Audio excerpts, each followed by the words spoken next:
Radhe Radhe my all friends.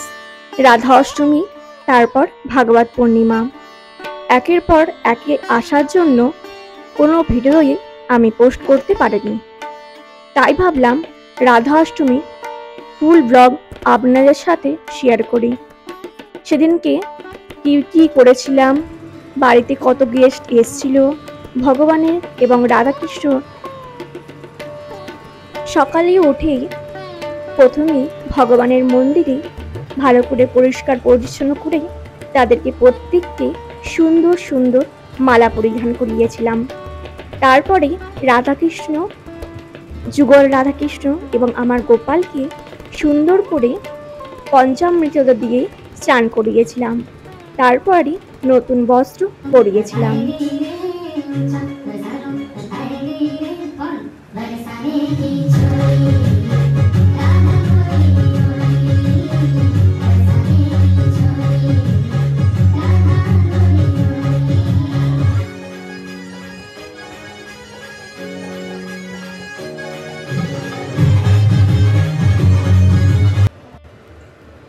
তারপরে রাধারানীর জন্ম উৎসব তিথি হিসাবে আমি ওনার জন্য বানিয়েছিলাম ডাল, লুচি, পায়েস, আলুর দম, 28 রকমের মিষ্টি, ফল ইত্যাদি। ভগবানকে প্রসাদ বানানোর পর তারপরে আরতি হলো।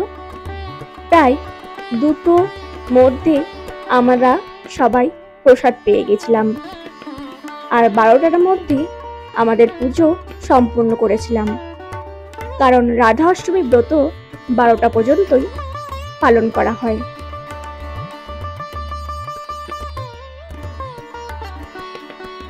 বাড়িতে অনেক অতিথির আগমন হয়েছিল রাধা অষ্টমীর জন্য।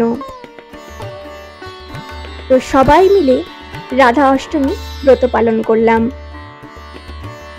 তো কেমন হলো ব্লগ অবশ্যই জানাবেন এবং লাস্ট পর্যন্ত ভিডিওটি অবশ্যই দেখবেন।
রাধারানী এবং গোপালকে এক এক করে সমস্ত রকম প্রসাদ খাইয়ে দিলাম।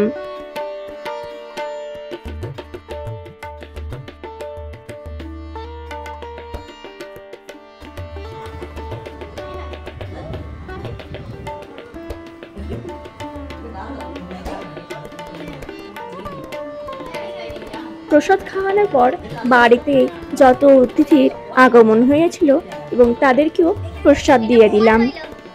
সবাই খুব মন ভরে সেদিন গিয়ে প্রসাদ পেয়েছিল। তো ভিডিও এই পর্যন্তই। নেক্সট ভিডিও ভাগবত পূর্ণিমার অবশ্যই আপনাদের সাথে আমি শেয়ার করব। Thanks for watching. Like, comment, subscribe my channel. Radhe Radhe my all friends. Bye bye.